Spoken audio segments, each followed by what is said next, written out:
ပရိသတ်များအားလုံးပဲမင်္ဂလာရှိသောညချမ်းလေးပါခင်ဗျာဒီကနေ့ညမှာတော့စာရေးဆရာဖုံးဆောင်မှုဥတာရေးသားရတော့သူဘရာဇာတာစိန်နှင့်ကျွဲတဲရွာဆိုတဲ့ဇာတ်လမ်းလေးကိုပြောပြလို့တင်ဆက်ပေးတော့မှာပဲဖြစ်ပါတယ်ခင်ဗျာအားလုံးပဲနားဆင်ခံစားပေးကြပါဦးခင်ဗျာ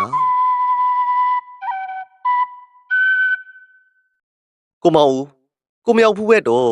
ပင်လေကကြောက်စရာကြီးပြန်လဲကြမယ်ရှင်မပြုံးကလှေဝန်းထဲကရေကိုပတ်ထုတ်ရင်ပင်လေဝါကိုကြည့်ကပြောလိုက်တာပါသူတို့လေများကစာအုပ်စာခွက်နဲ့မတော်ကနေစစ်တောင်းမြေကျော်တစ်ချောင်းရှောက်တီးရောင်းကြတာပါသူတို့ရဲ့တမန်အလက်စားလေးပေါ်ရွှေချင်းရှမ်းများကရှောက်တီးများကိုဝယ်ယူကလှည့်လေရောင်းကြတာကိုမောင်တို့လေများကမတော်ရွာမှာနေထိုင်ကြပြီးသူတို့ရဲ့အိမ်တော်ဦးတမန်တစင်းနဲ့အသက်မွေးဝမ်းကြောင်းကြတာကိုမောင်ဝဖို့တခြားလေးမလုံးတက်လှေပေါ်မွေးလှေပေါ်ကြီးခဲ့သူဆိုတော့လှေနဲ့ပဲလောက်ကင်စားတော့တတ်တာအစာပိုင်းစစ်တောင်းမြစ်ထဲပိုင်မျောသေးတယ်အကုသို့လုံးနဲ့အကျိုးမပေးတာကြောင့်ကုန်တယ်များဖြစ်ခဲ့ကြခြင်းပါအဓိကကတော့ရွှေကျင်တောင်ပေါ်တွေကထွက်တဲ့ဒညင်သည်အုံးရှိသည်ကျွဲကုန်သည်ရှောက်သည်တံပြာသည်စားတဲ့တောထွက်အသီးနှံများကိုမြေကျော်အတိုင်းစုံကြီးစံကြီးရောင်းကြတာတခါတလေပစုံမြောင်းကထွက်တဲ့ဦးများကိုရောင်းချကြတယ်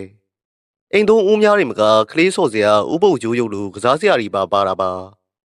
အခုရာသီကတပေါင်းလာအဆဆိုတော့ရှောက်တီးကရှားပါတယ်ဒီလိုရှားပါတဲ့အသီးနှံကဈေးကောင်းရတယ်မဟုတ်လားဒီများနှစ်ယောက်ထမင်းထုံးနဲ့တောချန်တွေစီတက်ပြီးရှောက်တီးတွေနှွေးသီးနဲ့ပပနဲ့တံမြာသည်ပအူးပေါ်ဖျားအုံးရှိသီးများကိုဝယ်ယူကြတယ်ရွှေကျင်ကနေရှောက်ယူရှောက်ရည်နဲ့ရှောက်ခါးသီးများကိုဝယ်ပြီးလှေတမန်နဲ့လှဲ့လေရောင်းကြရတာပါဒါတွေကနွေရာသီဖြစ်လို့ပါတလောက်ကုန်တာပါရှောက်ခါးသီးဆိုတာကလည်းစစ်ဖက်ဝင်သီးပါဒီရှောက်ခါးသီးကရှောက်သီးမျိုးရင်းပါပဲအလုံးသေးပြီးအဖူးထစ်များနဲ့တချို့ကရှောက်နူသီးလို့ခေါ်ကြပြန်တယ်သို့တော့ရှောက်ခါးသီးက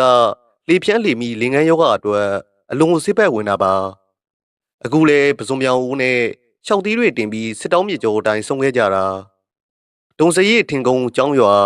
ကျောင်းတာစာစီကွမ်စိတ်တရက်သမိန်စားတဲ့ရွာကြီးများကနေအောက်ဘက်ကန်းကြီးစိတ်စစ်တောင်းရှန်ကိုင်းကမ်းပြူကျွဲတဲ့တွေ့ရပြီးတွေ့ရလှဲ့လေရောင်းလာတာကိုမောင်ကကလက်စုအောက်ဖက်မှာပုတ်ကြီးဝါနဲ့ရွှေကန်းလန့်ဆိုတဲ့ရွာကြီးရှိသေးတဲ့ဆိုပြီးထွက်လာကြတာပါဒါကလေကျွဲတဲ့ရွာကပြုံးလို့ပါဒါပေမဲ့သူတို့တမန်ကအောက်ဘက်ရောက်လေလေလှိုင်းကြည့်ပြီးမြစ်ကကျဲကပင်လေပြင်ကိုကမ်းမမြင်လမ်းမမြင်တွေးကြရတယ်ဟုတ်ဟိုရှိကအပင်တန်းကလေးတွေမှတ်တာပဲမပြုံးရီပေါက်ပန်းဖြူပင်တွေထင်တယ်အလံထူထားတာလည်းမြင်ရတယ်ရွာကြီးတော့မဟုတ်ဘူးတငါတဲတွေနေမှာဒီလိုနေရာမျိုးကရွာကြီးတွေထက်ရောင်းလို့ကောင်းတာညီးလဲတီသားနေဟုတ်တော့လေဟုတ်ပါတယ်ဈေးအောင်လဲဆိုတာကဥရဟူသူတကဝင်ထွက်သွားလာနေတဲ့နေရာမျိုးဈေးသက်ပေါ်တာလေအခုလိုတီခေါင်တဲ့နေရာတွေကဘယ်ဈေးတွေကမှတကူးတကရောက်ကြတာမဟုတ်ဘူးဈေးသက်လာရင်သူ့ထက်ငါဥအောင်ဝဲတတ်ကြတာအခုသူတို့ရောင်းတဲ့ကောင်ကလည်းလူကြိုက်မရှိမဖြစ်တဲ့ရှောက်တီအုံးချစ်တီတံမြာတီအိုးတွေပြီးတော့ကလေးကစားစရာဥပုပ်ဂျိုးရုပ်တွေပါတော့အတော်ကလေးရောင်းတော့မှာပါအခုကာလာကဂျပန်ပတ်စံကအသုံးမဝင်ပါဘူးများတော့အဖြစ်စံတို့ပဲတို့ငချောင်းငပိကောင်ပစုံကြောက်ငပြာရည်တို့နဲ့လဲရတာသူတို့ဖို့ကိုရွှေငွေတွေမလိုဘူးအဓိကစံတဲ့ငပိငချောင်းပဲစားဓာရီရရင်အဆင်ပြေတာပဲအဝေးအတွက်ကတော့အများမှုခါရီတောက်တိုင်းကိုလဲလိုက်တော့ယုံပေါ့ပြီးခဲ့တဲ့3-4နှစ်ကလှေလုံးမလုံးတော့တဲ့ကိုဖေခင်တို့လှေသမားတွေစီကဖြင်းရွက်ငါးထဲဈေးတက်တာနေရလို့ဝဲထားတာအဲဒီတုန်းကတော့ရွက်ဖြင့်တွေကအတော်ဟောင်းနေပြီမဖြစ်စလောက်ဈေးလေးနဲ့မှုလိုရမယ်ရဝယ်ထားတာအခုတော့အဆင်ပြေလို့နေတယ်အင်္ဂလိပ်ကအထွက်ဂျပန်ကအဝေးမှာအဝေးထဲကရှားမချရှုံများစုဂုံဒီအိတ်တောင်ဝေ့နေကြတာသူတို့အတွက်တော့ရွက်ဖြင့်စာကူဖြတ်ပြီးလုံကြီးအင်ကြီးကိုဖတာလက်နဲ့ချုပ်ဝေးရတာဒီဝစ်တွေကနောက်9နှစ်တောင်ဝင့်မကုန်ပါဘူးမပြုံးရစ်ပတ်ထုံဟာမိမရဘာရီများငေးနေရလဲကိုမောင်ဦးတရီပင်မမပြုံးတွေးစာပြက်ခါလှေဝဲထဲကရေများကိုပတ်ထုတ်ရင်တော့ကိုမောင်ဦးကန်းနဲ့နီးတဲ့နေရာကလှော်ပါလာတော့ကိုမောင်ဦးကတန်တချောင်းကိုခတ်နေရကတဖူးကရွှေများကိုလက်မောင်းကအင်ကြီးစားနဲ့တောက်ခါဒီလောက်ကလှော်မကန်းနဲ့တိတ်ကပ်ရင်ကမ်းပါဖြူမှာကြောက်ရတယ်မြင်ရမဟုတ်လားကမ်းပါကအမြင်ကြီးကိုမောင်ဦးပြောမှမပြုံးသတိပြုမိတယ်ဟုတ်ပါရဲ့တစ်ဖက်ကမ်းပါကဝဘိုးဝါတပြန်လောက်ကိုမြင်တာမတော်လို့ကမ်းပါပြူလို့ကတော့မတွေးရဲစရာကိုမောင်ဒီလိုဆိုကမ်းမကြီးကအမြဲပြုံးနေတာပဲလားပြိုရန်ကောမပြုံးရဲ့ ကံများပြုတ်ပြီးဆိုရင်မြင်းအောင်ပြင်းမလို့ဘူးဆိုကြတာပဲဟိုရင်ကစစ်တောင်းမြစ်ကဒီလိုမဟုတ်ဘူးဟိုးကမြင်ရတဲ့ကေလာတာတောင်ရှိမှာတဲ့ဗျတဖြစ်ဖြစ်အနောက်ဘက်ကံပါကပြိုရင်မြစ်ကအနောက်ကိုရောက်လာတာအရှိဘကတောင်တွေပေါ်လာတာမိမကြီးထိုစဉ်သူတို့လေနဲ့ခက်လန်လှမ်းမှာတုံးကြီးတုံးမျောလာတာကိုတွေ့ကြရတယ်မပြုံးကလှမ်းကြည့်ပြီးကိုမောင်ဘာကြီးတုံတော့ကိုမောင်ကလှမ်းခဲကြည့်ကအဲ့ဒါတစ်ဆွေးတုံးပါမိမရငါတို့ဘက်ကတောင်ကြရင်နဲ့ပါလာတယ်တောင်ပေါ်ကတစ်တုံးတွေကမြေကျိုးတစ်ချောင်းမျောနေကြတာပေါ့ဟာမပြုံးကရေပတ်တာကိုရက်ခါထိုးတစ်ဆွေးတုံးကိုတည်တည်ချာချာကြည့်နေပြီးတော့ကိုမောင်ရေကစီးနေတာလေတော့ရှင့်တုံးကြီးကမမျောဘူးတနေရာထဲမှာရက်နေတာစမ်းမနေဘူးလားဒီတော့မှကိုမောင်ကအသိဝင်ကတခုခုကိုတတိရသွားပြီးထိုနေရာကတက်ကိုအတကုံခတ်တော့တာပဲမပြုံးကသူ့လင်ဖြစ်သူကိုနားမလဲတလူကြည့်ကဟဲ့ကိုမောင်ဘလို့ဖြစ်ရပြန်လာလဲတော့ကိုမောင်ကနောက်မှကြံခဲ့တဲ့တစ်တုံးကြီးကိုလှည့်ကြည့်ကတစ်တုံးမဟုတ်ဘူးမပြုံးအဲ့ဒါကိုမောင်စကားမဆုံးခင်မပြုံးကဟုတ်တော့မျိုးလာတော့လေမြန်လိုက်တာကိုမောင်ကတစ်ချက်လှည့်ကြည့်ကမိမပိုးရတဲ့ချောင်းနဲ့အမြန်ကူတော့ပါ၏အဲ့ဒါဘီချောင်းကြီးဟာအမှန်ကသူတို့လေများတစ်ဆွေးလုံးလို့ထင်တဲ့အရာကဘီချောင်းကြီးတစ်ကောင်သာဖြစ်လေတယ်ခမန်းရှိ8000လောက်ကူရှိတာပါဘီချောင်းကြီးကသူတို့လေနဲ့ထက်ချက်မကွာလိုက်လာတာပါ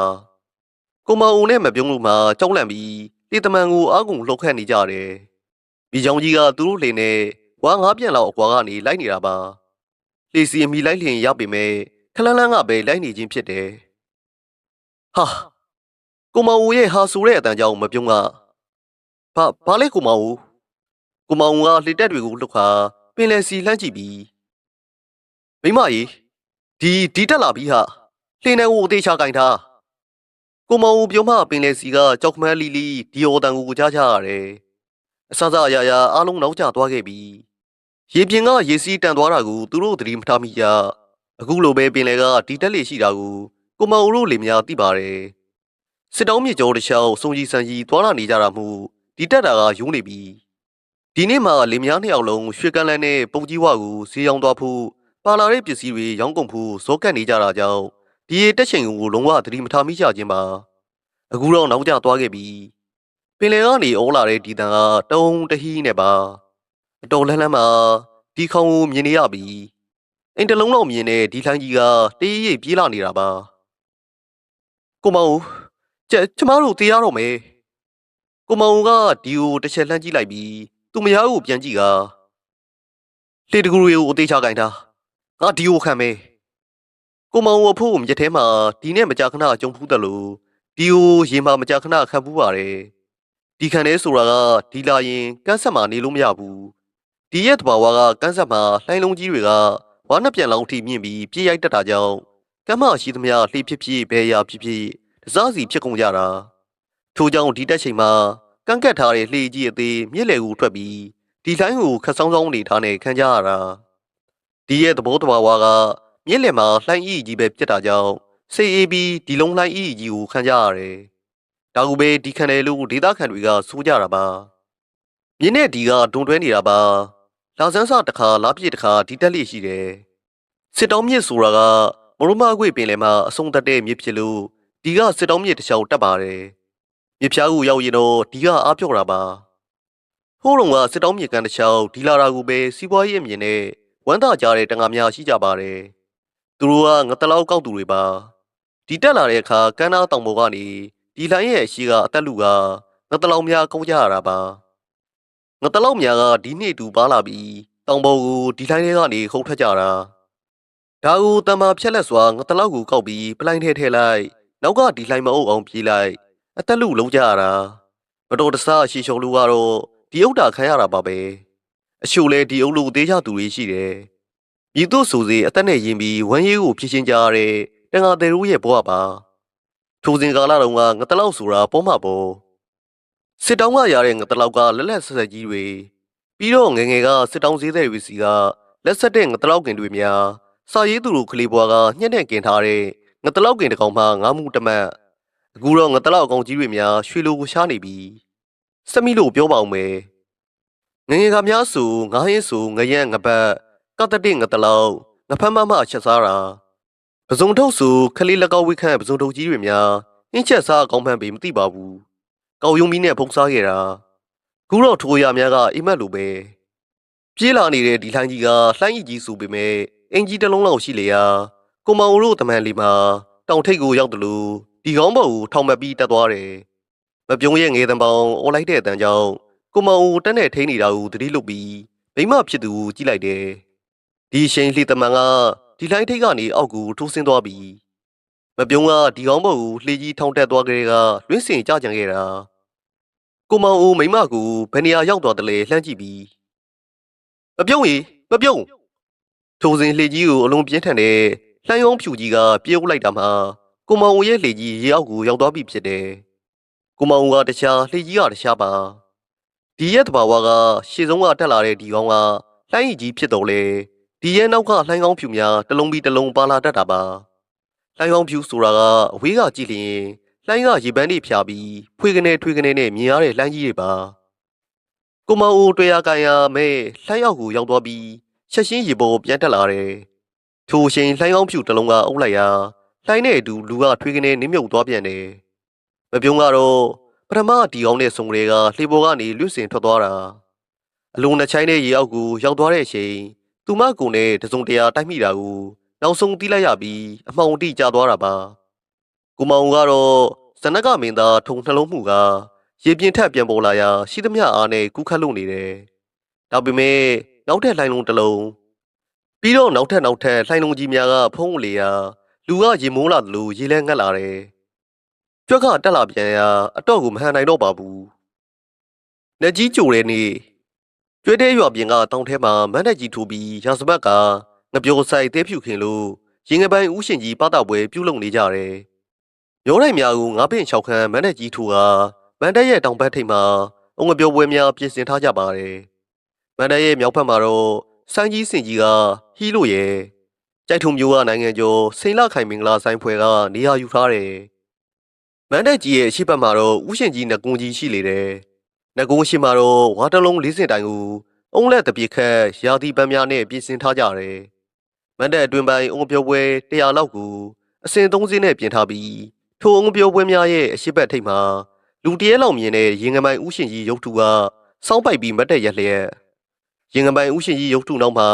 အလုံးအသက်ဝင်တဲ့ကြားရုပ်ထုရင်ငမိုင်ဥရှင်ကြီးရဲ့ရှင်မှာကမိချောင်းရုပ်ထုဥရှင်ကြီးနဲ့ရှင်လျက်ထိုးခွေးမြင့်ကြောင်တွေနဲ့တင်းပုံထန်ထားတဲ့လက်မှုနဲ့ရုပ်ထုကလည်းတင်းပုံနဲ့ပြေးထူတော့မရောရှိလေတယ်။အုံငပြိုးပွဲများရဲ့နောက်ဘက်ထိပ်မှာတော့နဂရိုင်းမဲတော်ရုပ်ထုကြီးနဲ့အတမင်းသားရုပ်ထုရဲ့ကိုအောင်နိုင်နဲ့ရုပ်ထုရဲ့ရှင်လျက်ရှိလေတယ်။အချိန်ကညနေဆောင်တရွာလုံးဖီးလိန်ကရင်ငမိုင်ဥရှင်ကြီးပွဲကိုရွာလုံးကျုပ်ကလေးလူကြီးအကုန်လုံးရောက်နေကြတာပါ။ဂျပန်ကအပြေမဟာမိတ်အဝင်စုပေမဲ့ကျွဲတဲရွာတဝိုက်ကတော့နဘေယာဘေးမရှိသလိုလူတိုင်းကပျော်ရွှင်စွာလောက်ကင်စားတောက်နေကြတယ်။ဒီပွဲကိုကျွဲတဲရွာဖူနှစ်စဉ်ကျင်းပကြတာပါ။ရင်ငန်ပိုင်ဦးရှင်ကြီးဆိုတာကရင်ငန်ရောက်ရာဒေသတိုင်းကလေးစားအားထားကြတဲ့နတ်ဖြစ်တယ်။နတ်ဆိုလို့စောရကတက်ပြီးဒါကနတ်မမဟုတ်တာလူစင်စစ်ကနတ်စိမ့်ဖြစ်တာကိုလို့ဆိုသူကလည်းဆိုကြပါလိမ့်မယ်။ဟုတ်ပါတယ်ရင်ငန်ပိုင်ကထက်နဲ့မေမဟုတ်ပါဘူး။ဘယ်အနွယ်သေးပါတယ်လဲတော့ဘယ်သူမှမသိကြဘူး။စာရေးသူတယောက်တည်းအမြင်အရရင်ငန်ပိုင်ဟာရုပ်စိုးတို့လိုအရှိနေမှာရှိတဲ့ဝေမာနီးကအနွယ်လို့ထင်ပါတယ်။ဘာပဲဖြစ်ဖြစ်ပင်လယ်ရင်ငန်ရောက်ရာမြန်မာပြည်အောက်ပိုင်းကလူများကတော့ဥရှင်ကြီးကိုယုံကြည်ကြတယ်။နှစ်စဉ်ပူဇော်ပါသားကြတယ်။လုပ်ငန်းခွင်အရေကင်းဖို့စွမ်းတင်ကြတယ်။လူတွေကယုံကြည်ကြတယ်လို့ဥရှင်ကြီးကလည်းစောင့်ရှောက်မဆတာပါပဲ။ဒါကိုပင်လယ်နဲ့နီးရာလူတိုင်းကဟုတ်ပါတယ်လို့သာဖြေကြမှာပါ။အခုလေကျွဲတဲ့ရွာကြီးကရင်ငန်ပိုင်ဥရှင်ကြီးကိုမနှက်ဖြန်တပေါင်းလာစံ2ရက်နေမှာပါသားကြမှာဖြစ်ပါတယ်။နတ်ပူဇော်ပွဲတို့တမစင်ရအကျုံလေးမှာနှက်ကြီးကြိုကြပါတယ်။အဲ့ဒါကတော့ရင်ငန်ပိုင်နဲ့ကိုမျိုးရှင်ရွာတော်ရှင်နဂရိုင်းမဲတော်စားတဲ့နှက်ကြီးများကိုကြိုကြတာပါ။နဂရိုင်းမဲတော်ကလည်းပကူးနဲ့အောက်ကျေဒေသတွေမှာယုံကြည်အားထားရတဲ့ပုဂ္ဂိုလ်ဖြစ်ပါတယ်။ပကူးတလမုံရမပသိမ်အောက်ခရိုင်တဝိုက်မှာကြောက်တိုင်ဆိုင်ခါတမန်မိုးမြင့်ပါတယ်ကျုံညိုကြီးသခင်နတ်ဦးရှင်ကဗျာကျွဲရဲရွာခုနှစ်သားသမီးများကပူဇော်ပါတာခရဝခံယူရန်ကြားမိကြောင်းနဲ့တပည့်လက်သားစုံလင်စွာဖြင့်ဤကေယာယာယီနန်းကိုစောင်းတော်ကိုပွေလို့ကြွတော်မူပါနှမျိုးရှင်ခဗျာဆိုင်းစဉ်အထက်ကနေနတ်ဆရာက အတန်နေအတန်ထားနဲ့ဥရှင်ကြီးအားပင့်ဖိတ်နေစဉ်မြေကမ်းကလူတစုကရုပ်ဥတဲတဲဖြစ်လျာနှစ်ပွဲကြည့်နေကြသူများမှာနေရာမှာနေမြဲနေရာခေါင်းနုံနုမြေကမ်းကိုစင်းကြီးရခေါင်းနုံနုဖြစ်နေကြလေတယ်အရှိုးကကန္နာကိုပြင်းစင်းသွားကြတယ်ဘာကြောင့်ရဲ့ဘာရဲ့လို့မသိကြပါဘူးဘလို့ဖြစ်တာလဲကွာဒီမှာနှက်ပင်နေတာမသိဘူးလားနေကြီးကြိုတဲ့အစီအစဉ်ပြီးမှရွာတကြီးဥပေစီကကမ်းပါးကရက်ခါငေါက်လိုက်တာပါကန်းစမာကလူအုပ်ကမဲမဲလှုပ်နေတယ်ဒီရှင်ကာလာသားကောင်းကိုပြောင်ကြီးကလူကိုကြားကထွက်ပြီးတကြီးဥပေစီကိုလက်ဝှရှိကတကြီးမင်းမိချောင်းနဲ့လူနှစ်ယောက်ပါတကြီးဥပေစီကမျက်မှောင်ကုတ်ခါသူ့နှကန်းတောင်းမှာကြိုက်ထားတဲ့တနက်ဖက်ဆက်လိတ်တူရှုပ်လိုက်ပြီးဘာလဲပြောင်ကြီးရှင်းရှင်းပြောစမ်းတကြီးကမျက်ထောင်ကြီးနဲ့ကြည့်နေတာကြောင့်ကိုပြောင်ကြီးမှာထစ်ထစ်ငုံငုံနဲ့ကန်းကိုကတ်လာတာတကြီးမိချောင်းကြီးတောင်မိချောင်းကျောပေါ်မှာလူနှစ်ယောက်ပါလာတယ်ထိုအချိန်လူကြားတွေကကာလာတာစုကလူနှစ်ယောက်ကိုထမ်းတင်လာပြီးတကြီးရှိရက်ခါသူတို့မသေးကြသေးဘူးတတိပြန်ရလာကြပြီသူတို့ဘယ်လိုလုပ်ရမလဲဒီတော့မှတကြီးဥပေစီကပြပတလဲဖြစ်ခါဟာသူတို့ကမိချောင်းကိုက်ခံရတာတော့မဟုတ်ဘူးပေါ့ဟေထူးဆန်းပါလားငါရောက်ကိုတဲသွားကြအရေးဆိုငါတို့ရွာကဆေးဆရာမရှိဘူးကာလာသားများလည်းထိုလူနှစ်ယောက်ကိုထမ်းပြီးရွာစီကိုပြေးသွားကြတယ်လူကြီးမှလည်းစူညံစွာတယောက်တစ်ပေါက်ပြောဆိုဝေဖန်နေကြတယ်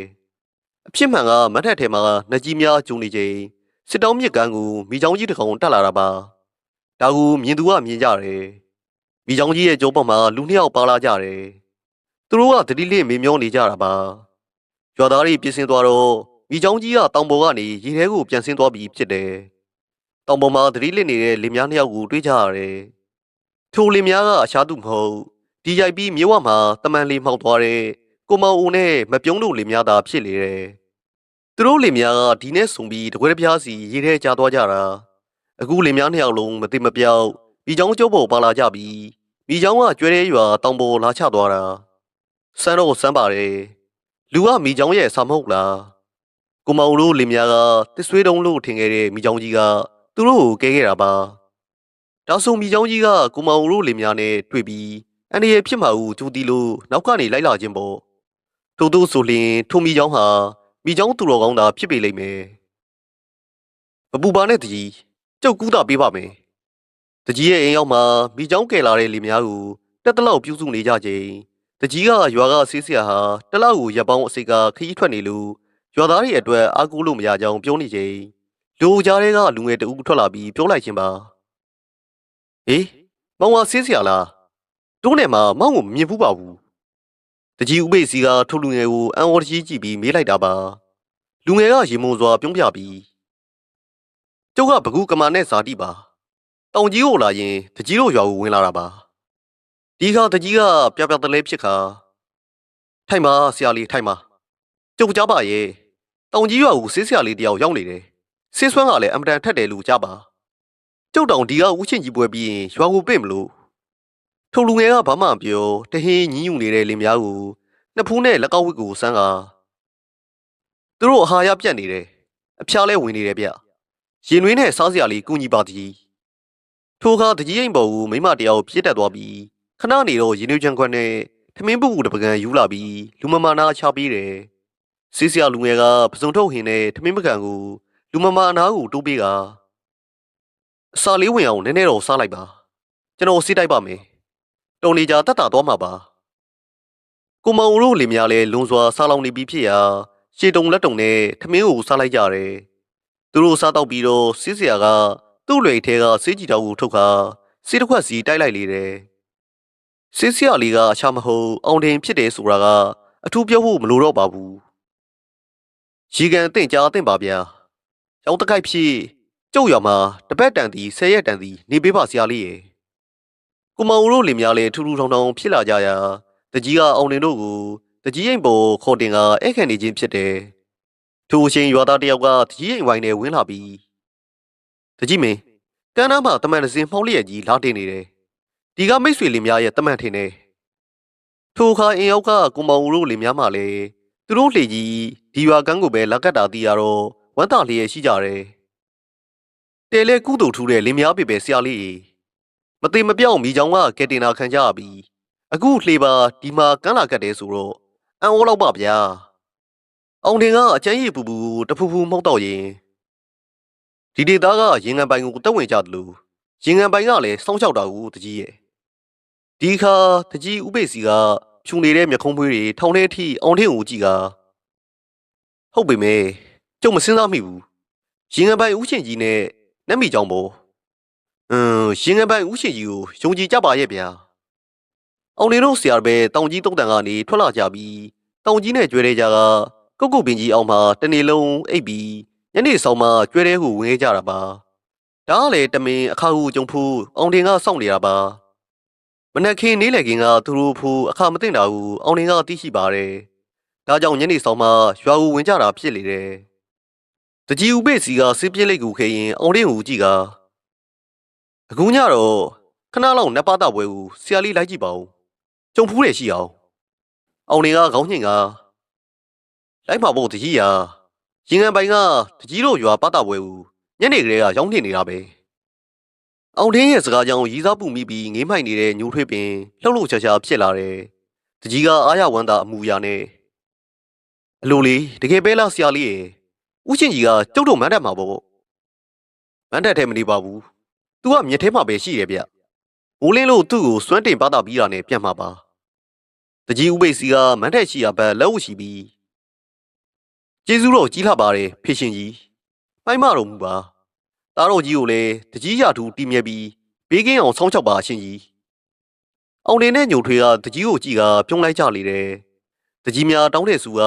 တကြီးရထူကိုတီးမြဲဖို့တယ်ပုထုဇဉ်ပေပဲလို့အောင်တင်ကတွေးလိုက်ပါတယ်အဖေရှင်ကြီးစီးတော်ကြမိကြောင်းလုံးနဲ့ဤခေဟာယာယီနန်းနန်းတို့ကြွတော်မူပါရှင်ကြွတော်မူပါဗျာမန်းတက်ထဲမှာအောင်လင်းမီကြီးများထိန်းနေအောင်ထွန်းထားပြီးရွှေအောင်စင်အောင်တစ်ဖြစ်ဖြစ်တောက်နေတဲ့ဆိုင်ဝိုင်းကနတ်ဒိုးကိုဆက်မပြတ်တီးလို့နေတယ်ပထမတစ်ချီမှာနက်ကဝင်မလာပါဘူးဒုတိယတစ်ချီနတ်ဒိုးကိုတီးချိန်မှာတော့အဖြူရောင်ဝစ်စုံဝေးလူငယ်တူကြားနဲ့မိချောင်းပါခေါ်ပြီးမြစ်ထဲကနေမန်းတက်ချီအားလာနေတာကိုအောင်တင်နဲ့ညိုထွေးတို့တွေးကြရတယ်ရင်ငံပိုင်ကတခြားနှစ်ပွဲတွေလိုထုစစ်ထားတဲ့နေရုပ်ထုတွေလိုစောင်းဝတ်မပိုက်ထားပဲတာမန်သားလာနေတာပါတုတ်တော်လေသူတို့လာနေတာကမိခိုးငွေတွေလွင့်လာတယ်လို့ဘိုးတော်ဝါသာဖြစ်လေတယ်ထူးခြားတာကရင်ငံပိုင်ကစပင်ရှည်ကိုဖားရချထားတာပါတုတ်ပေမဲ့ခေါင်းပေါင်းပါမနေပါဘူးသူတို့ကြည့်နေချိန်မှာပဲရင်ငံပိုင်ကဝေဝါသွားပြီးထိုနေရာကလူအုပ်ကြီးမှာရုပ်တဲတဲဖြစ်သွားတယ်အကြောင်းကလူငယ်တယောက်နှပ်ပူးနေတာပါထိုလူငယ်ကိုနှစ်ထိန်များကခါးစီးရင်စီနဲ့ခေါင်းပေါင်းကိုပေါင်းပေးကြပြီးပေါ်ဝါတစ်ထဲကိုဆွလွဲတိုင်းပေးလိုက်ကြတယ်နပူးနေတဲ့လူငယ်ရဲ့ခန္ဓာကိုယ်မှာအငွေ့လိုရိတ်ကရင်ထိုးကပ်ပါလာတာကိုအခြားသူများမမြင်ရပေမဲ့အောင်နေကတော့မြင်နေရတယ်။ဆိုင်ဝိုင်းကလည်းအဆက်မပြတ်နှဒူးကိုတီးပေးနေတယ်။ထိုစဉ်လူလေးယောက်ကမန်းတက်ထဲကိုဂျွန်းပြည့်ဝင်လာကြတယ်။လူနှစ်ယောက်ဘေးမှာကြားကြီးနှစ်စီးရဲ့အရင်ငွေကလိုက်ကွာလိုက်ဖြစ်နေပြီးအခြားလူနှစ်ယောက်ဘေးမှာလည်းမိချောင်းကြီးနှစ်ကောင်ရဲ့အရေးကအငွေ့လိုပူးလိုက်ကွာလိုက်တွေ့ရတယ်။ထုံးစင်အတိုင်းနတ်ဆရာကမေးလို့တာမေးမြန်းပြီးစင်တင်ချင်းကိုစတင်ကြတယ်။စင်တက်တာကတော့ဝါတလုံးထဲနဲ့လုံထားတဲ့လေးတိုင်းစင်ကလေးပေါ်ရင်ငံပိုင်ဝင်ပူးထားသူနဲ့ကျောင်းဝင်ပူးထားသူတယောက်ကတက်ကြပေမဲ့စင်ကလေးကအပြိုလဲမသွားပါဘူးမင်းတို့ဒီရွာမှာတလနေကြမင်းတို့နေသမျှဘယ်လိုရန်သူမှမသိအောင်ငါစောင့်ရှောက်မယ်အခုအချိန်မင်းတခြားနေရာသွားရင်အန္တရာယ်ရှိလိမ့်မယ်အောင်နေနဲ့ညိုထွေးရွာတွေကိုမပြန်ပဲငကနာပွဲမှာပဲအိတ်လိုက်ကြပါတယ်ရင်ငံပိုင်ပါတာပွဲပြီးရင်ရွာရဲ့အစင်လာရဒီမန်းတက်ကရဟန်းခန့်ရှင်ပြူမန်းတက်အဖြစ်အသုံးပြုကြအောင်မှာပါထို့ကြောင့်မန်းတက်မှာတန်ဃာစဉ်ကိုပါတိဆောက်ထားတာကြောင့်သူတို့တန်ဃာစဉ်မှာအိတ်လိုက်ကြတာပါဆိုင်ဖွဲ့သားတွေရောနှစ်ထိန်များလည်းအိမ်မောကြနေကြချိန်ရင်ငံပိုင်ကပြောနေခြင်းပါညုံထွေးကရင်ငံပိုင်ဥရှင်ကြီးကိုမမြင်ဘူးလေတော့အံ့ဩစွာကြည့်နေတာပါရင်ငံပိုင်ကမန်းတက်နဲ့မထမ်းမကမ်းမြေကမ်းနာကဇီနဘေးကနေပြောနေခြင်းပါလူရိတ်ကိုမြင်ရပေမဲ့တဲခွဲစွာတော့မမြင်ရဘူးသူတို့နဲ့စကားပြောဆိုနေပြီးရင်ငံပိုင်ကနေရာမှာဝေဝါပျောက်ကွယ်သွားတယ်ထိုညလုံတဲ့နောက်တကြီးဥပိ္ပစီကအောင်နေတို့ကိုသူ့အိမ်မှာတဲခုဘူးပြောပေမဲ့အောင်နေကဘုန်းကြီးကျောင်းမှာသာနေပါတယ်ဆရာတော်ကြီးကသူတို့နှစ်ယောက်ကိုကပ်ပြာကြီးဥဖားနေတဲ့ဇရက်မှာတဲခုနေထိုင်စေပါတယ်ကြေးရွာတဘာဝဆွမ်းဆွမ်းဟင်းကလွန်စွာပေါ်များတယ်ဧည့်သည်နှစ်ယောက်မဆိုးထားနဲ့အယောက်20စာစားလေမကုံအောင်ဆွမ်းကပေါ်များပါတယ်သူတို့ဆရာတပည့်တခုသောညမှာဇရက်ပေါ်ထိုင်ကအကျန်းရည်တောက်နေကြချိန် လူတစုရောက်လာတယ်ဆရာလေးကဲပါဦးမောင်နဲ့ကြော်ပိုးထီလို့လူတစုကဆောင်းပခန်းနဲ့လူနာကိုထမ်းလာကြပြီးဇီးရဲရှိမှရှာကပြောလိုက်ရှင်ပါအောင်နေကထိုလူမမာကိုလှမ်းကြည့်လိုက်ရာလူမမာကိုထမ်းလာတဲ့ဝလုံးပေါ်မှာမဲမဲကောင်ကြီးတကောင်ကခွာစီးပြီးလိုက်လာတာကိုတွေ့ရတယ်အောင်နေတမကိုရှာပြီးအားနာပါရဲ့ဗျာခင်ဗျားတို့လူနာကအသက်မပါမလာတော့တာပဲဖြစ်ချင်းဘာလို့မလာတာလဲဗျာအောင်နေကပြောမှမီးုံဆောင်နဲ့ပခက်သေးကလူမမာကိုကြည့်လိုက်ကြရာငွေကြိုက်ခံရတဲ့လူမမာကတကူလုံးပြာနှံပြီးမျက်ဖြူလန်ကပါဇက်မှာလည်းအမြုပ်တွေထွက်လို့နေတယ်ကိုကျိုးလဲပါပြီကိုနဲ့ကြော်ရဲ့ကျမတို့သားမီးကိုရှင်ပြစ်ထားခဲ့ပြီပေါ့ကျမပြောပါတယ်ရှင်ပြောတာလေအရက်တောက်လိုက်ရင်တက်တာသွားမှဆိုကိုနဲ့ကြော်ပြောပါအောင်တော့အောင်နေတမသာရှာမိပါတယ်အတိဘဟုတုတနေကြသူများဖြစ်လေတယ်ဝေကြိုက်တာကိုအရက်တောက်ရင်တက်တာမတဲ့လားအခုတော့အားလုံးနောက်ကျသွားခဲ့ပြီလူနာကတေးပြီးဆိုတော့ပြန်ထမ်းသွားကြတယ်ထမ်းလာတဲ့ဆောင်းခက်ပေါ်မှာဆွန်နကမဲမဲကောင်ကြီးကလည်းလူသေးကောင်ကိုခွာစီးပြီးပါသွားတယ်ထိုအချိန်ရွာတဲ့ဘက်စီကစူးချခွေးဥတံများထွက်ပေါ်လာတယ်လို့ရွာလဲညောင်ပင်ကကြီး၄၅ကောင်အုပ်ကလှန်ပြီးတအားအော်ကပြန်တန်းသွားကြပါတယ်နမိတ်ကတော့တင်မကောင်းပေဘူးဆရာလေးတို့ကပ္ပိယကြီးကပြောလိုက်တာပါအောင်နေကခေါင်းတာညှိမ့်ပြီးဟုတ်တယ်ကပ္ပိယကြီးဒါနဲ့ကပ္ပိယကြီးကကျွန်တော်ဘူးရွယ်ပါဘဟုတုတအတွေ့အကြုံကျွန်တော်တို့ထက်သားပါတယ်ဒီနမိတ်ဆိုတာနဲ့ပတ်သက်ပြီးကပ္ပိယကြီးရဲ့အတွေ့အကြုံကိုဘဟုတုတအနေနဲ့ပြောပြပါခင်ဗျာကပ္ပိယကြီးဥဖာကဘောလိတ်ကြီးကိုမီးကိုရဲကနေဖွာလိုက်ပြီးကျုပ်ကပညာမဲ့ပါမောင်ကျုပ်ငယ်ငယ်ကစိုးခဲ့ပါရဲ့မကောင်းမှုမှန်သမျှအကုန်လုံးခဲ့သူပါတခိုးဖြစ်ဘူးဓမြလဲလှုပ်ဘူးသူများသားများလဲပြင်မဖူးတယ်ကျုပ်သက်ရလာတော့ငယ်စဉ်ကပြူခဲ့တဲ့မကောင်းမှုတွေကြောင့်လူတွေကခြောင်ကြတာပေါ့မောင်ရုပ်ဆွအစုံကျုပ်ဆွေမျိုးသားချင်းတွေကအစားသူတို့အိမ်လာတာမကြိုက်ဘူးတောင်းတာလေးရတယ်အသက်ကလည်းကြီးလာပြီလေဒီတော့ဆရာတော်ကခေါ်ထားလို့ကျုပ်ကကပ္ပိယဖြစ်တာပဲမှန်တာပြောရရင်ကျုပ်ဒီเจ้าမှနေတာ9နှစ်ရှိပြီကျောင်းရောက်တဲ့နေ့ကစပြီးမကောင်းမှုကိုဘာတစ်ခုမှမလုပ်တော့ဘူးဒါပေမဲ့ကိုတော့ငါဟာလူရုံမှဖြစ်ခဲ့ပါလားဆိုတဲ့အသည့်နဲ့တိမ်ငယ်နေရတယ်လေအောင်နေတဲ့ညိုထွေးကကပ္ပိယကြီးပြောတာကိုစိတ်ဝင်စားစွာနားထောင်နေကြတယ်ကပ္ပိယကြီးကဘောလိတ်ကြီးကိုဖွာလိုက်ပြီးဆရာလေးတို့မေလို့နမိတ်နဲ့ပတ်သက်ပြီးကြားဖူးတာကအရက်ထဲမှာမလျော်တဲ့စကားအပြုတ်မှုမပြောရမပြုတ်မှုရဘူးနမိတ်ဆိုတာရှေ့ပြေးပုံကြီးလို့ကြားဖူးပါရဲ့တို့ပေသည်လူတွေအတွက်ကတော့ကြောက်စရာအကောင်းဆုံးကလူတွေပဲဆရာလေးကျုပ်ကာလာသားတော်ကထင်ပါရဲ့ကောလာဟာလာတခုဖြစ်တာကြားဘူးတယ်ရွာတွေမှာလူကိုမြင်မြုံလို့တယ်လေအဲ့ဒီစကားဘယ်သူကပြောမှန်းမသိပါဘူးဒါပေမဲ့ဟိုးလေးတချို့ဖြစ်လို့နောက်ဆုံးဖြစ်မှန်ကစကြက်ထဲမှာမွေးကင်းစကျွဲသားလေးဘွက်နေတာကစတာဒီမှာကျွဲသားလေးဘွက်ထဲနေတာကိုဟိုနာကြဟိုလူပါဇက်ကလူဘွက်နေတယ်ဖြစ်ရောနောက်လူပါဇက်ထဲလဲကြရောလူကိုမြင်မြုံရဲဆိုတဲ့အဆင့်ကိုရောက်လေရောဘာကြလိုက်လို့လူတွေရေကြီးလို့ရေပေးကြုံကြဝမ်းရောဂါတွေဖြစ်ကြသေးကြနေမကောင်းတဲ့စကားဆိုတာနမိတ်စုပေါ့လူတွေဆိုတာကဒီလိုမကောင်းတဲ့စကားမျိုးမှဂရင်းတွေးကြတာလားဒီလိုစကားမျိုးကိုပုံကြီးချဲကြနဲ့တဲလဲကြောက်เสียပါလေအောင်နေကကပ္ပိယကြီးပြောတာကိုနားထောင်ရင်အတွေးနဲ့ရှဲလုံနေတာပါညာကလည်းပူလို့နက်လာခဲ့ပြီးဖြစ်တယ်အောင်နေတို့ဆရာတပည့်ကျွဲတဲ့ရွာမှာနေမကောင်းတဲ့လူနာတွေကိုစေကုသရေးနေလာကြတာအရက်20ပင်ကြောခဲ့ပြီး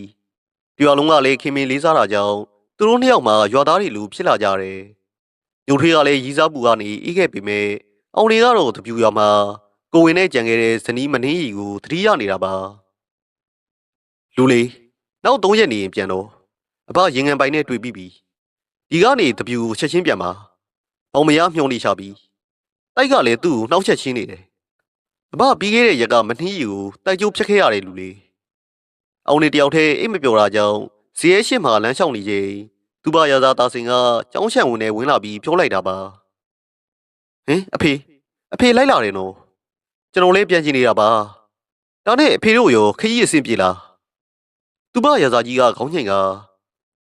အေးကွယ်အဘတို့ကီလာတာတောင်ရှိကိုတော့ရောက်ပါပြီအဘမကြမီမြမပြည်ကိုပြန်လာနိုင်မှာပါ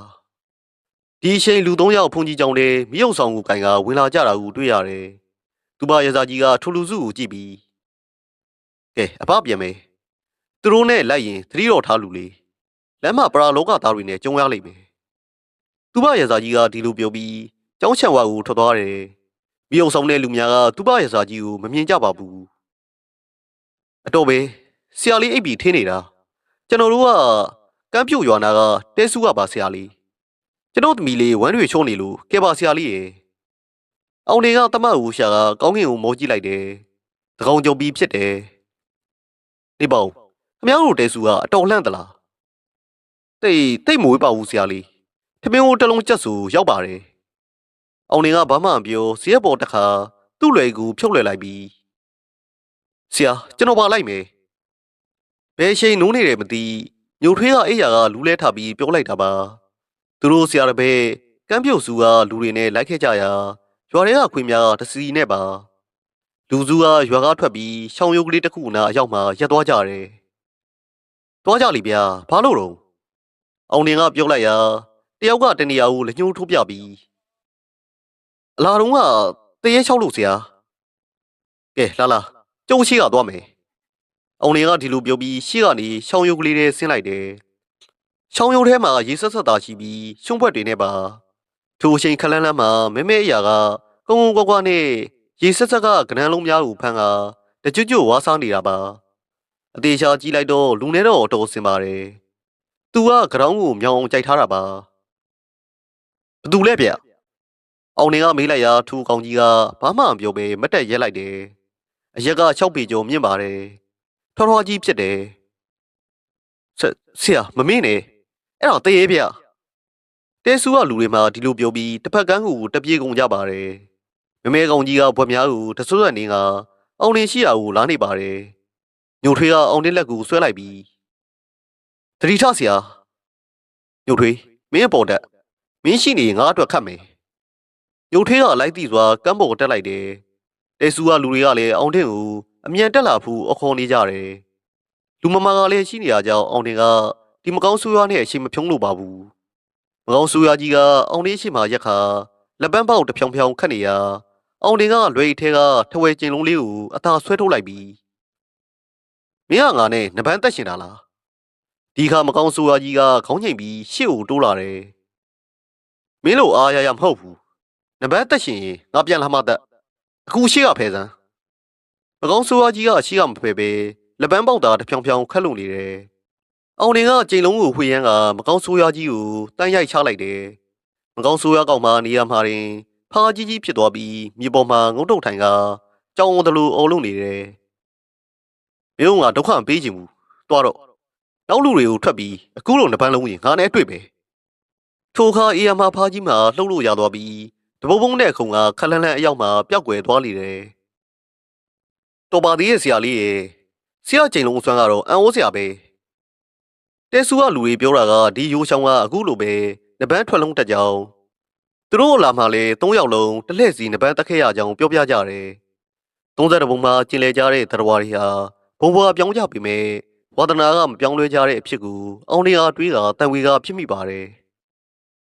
ဟာတွေ့ပြန်ပြီသူတို့လူစုချောင်းရုပ်ကလေးကနေလေ3-4ခွက်လုံးတော့လူတယောက်မမကြီးရက်နေတာကိုတွေ့ရတယ်တင်းကဘာကိစ္စတားတာလဲလမ်းဖက်ပါအောင်နေကပြောလိုက်ရာထုံမကောင်းဆိုးရွာကအရှားတဲ့ဝမ်းကောင်းတန်နဲ့ငါ့ကိုမင်းသိလားနတ်ကြုံလေးငါ့ကိုမွေကိုက်လို့တေးသွားတာအောင်နေမှတ်မိတာပေါ့ဒီနေ့မှရက်လေလို့ပြီးတဲ့မသားသူကမွေကိုက်ခံရပြီးတေးတာအောင်လေးစီပခက်ကြီးနဲ့ရောက်လာသေးတယ်မဟုတ်လားဟုတ်ပါပြီဘာကိစ္စတားတာလဲမင်းလာမကုပေးလို့ငါတေးရတာလေမင်းကမကျင်တဲ့ဘူးကွာအောင်နေကတမတ်ကိုရှာကခက်လိုက်တာကိုနဲ့ကျော်ကျုပ်စီခမရရောက်တော့ခမရကသေးနေပြီမလိုချင်ဘူးနတ်ကျော်ကိုလူဘွားကလေးကဘသူမှမကြော်ရဲဘူးအခုလည်းမကြော်ရဘူးအခုငါကဒီကွင်းပိုင်ဖြစ်နေတာငါကွင်းကိုငါခွင်းမပြုတ်ရင်ဘသူမှမကြော်ရဘူးစိတ်တော်ပြတ်ဖို့ကောင်းပါတယ်သေဖြစ်တာတော့မိုက်တုံးအောင်နေကသူ့နှစ်ဖူးကဝါတလုံးနေရာကိုလက်ညှိုးနဲ့ထောက်လိုက်တာမှာနှစ်ဖူးကနေလင်းတစ်ခုဖျားထွက်လာပြီးနတ်ကြုံတဲကိုထိမှန်လျာနတ်ကြုံတဲမှာနေရာကနေလွင့်ထွက်သွားတော့တယ်ဒီတော့မှအားလုံးနေရာကနေခက်သွက်သွက်ရှောက်လာခဲ့ကြတယ်တဲဆူကိုရောက်တော့မီးရောင်ကမှိမ့်မှိန်နဲ့တဲဘော်ကမိမတယောက်ဆင်းလာပြီးသူတို့ကိုကြိုတယ်အိမ်ပေါ်မှာ10နှစ်အရွယ်ကလေးမလေးတယောက်ကပက်လက်အနေထားအသက်ကိုမနေလူရှူနေရတယ် မိတဲ့ဆိုယုံလေးပါအောင်နေအစွမ်းကိုစူးစမ်းပြီးဆေးစွမ်းရောတစ္ဆာအစွမ်းပါပေါင်းဆက်ပြီးကုသရမှာတော့မိုးစင်လင်းတော့ကလေးမလေးကစိတ်ချရတဲ့အခြေအနေကိုရောက်နေပြီမနေ့9နာရီလောက်မှာလူနာရှင်ကအောင်နေတို့ကိုပြန်ပို့ပေးပါတယ်ညုံထွေးညကနတ်ကြုံမင်းကြည့်ကျင်လားညုံထွေးကခေါင်းညိန်တယ်လူနာရှင်ကပြပြတလဲနဲ့မလုပ်ပါနဲ့ဆရာရဲ့မလုပ်လို့မရဘူးဗျကျုပ်သူ့ကိုညကချုပ်ထားခဲ့တာအောင်နေကဒီလိုပြောပြီးလမ်းဘေးကုတ်ကုတ်ပင်ကြီးအောက်ဝင်ကအပင်ရင်းမှထိုင်လိုက်ပြီးတင်းမြေကြားကိုဒုံနဲ့ရက်ဖော်လိုက်တာမှာလက်ညှိုးတတာပုတ်တင်ကောင်ကိုတွေ့ရတယ်ပုတ်တင်ကိုပုံမှာအရှိကျိုးတွေရစ်ပတ်လို့နေတယ်အောင်နေကပုတ်တင်ကိုတိုးလိုက်ရာအရှိကျိုးများပျောက်သွားကြတယ်အမိုက်နဲ့နဲ့ကျော်ဒီဘွားကလွတ်အောင်စိတ်ကောင်းမွေးกว่าထိုအခါပုတ်တင်ကလေးမှာတစ်ခေါင်းထဲကိုပြေးဝင်သွားတယ်သူတို့အဲဒီကနေကျွဲတဲရွာစီပြန်ခဲ့ကြတယ်ထိုအချိန်စစ်တောင်းမြစ်ထဲကနေဒီတက်ပြီးလှမ်းရိုက်တန်တအုံးကိုကြားလိုက်ရတယ်အောင်နေကိုမောင်တို့လင်များကိုပြေးသတိရမိပါတယ်ကူလောက်ဆိုသူတို့လည်းလှေကြီးနဲ့ဈေးပုံမှန်ပြန်အောင်နေရောပေါ့ပြီးတော့သူ့အထွေထဲကိုဝင်လာတာကမနှီးမျက်နှာငယ်လေးနဲ့လင်းဖြစ်သူကိုလွမ်းနေချရောထင်ပါတယ်အောင်နေကရောဘာမှုလို့လဲပုထုစင်ပဲလေသူတို့မကြမီဒီကျွဲတဲ့ရွာကပြန်ကြရတော့မယ်ချစ်စနီးလေးရှိရာတပြူရွာစီကိုပေါ့ညိုထေးကတော့တောင်ကြီးရွာကိုလွမ်းစွန့်နေမှာတော့အသေးချပါပဲဟုတ်ကဲ့ဇလန်ကလေးကတော့ဒီမှာနေမဲ့တခန့်ရဲလို့သွားခဲ့ပါပြီခင်ဗျာနောက်မှလည်းသူ့ဘရာဇာသားစင်ရဲ့အဖိုင်းဆက်ဇလန်များကို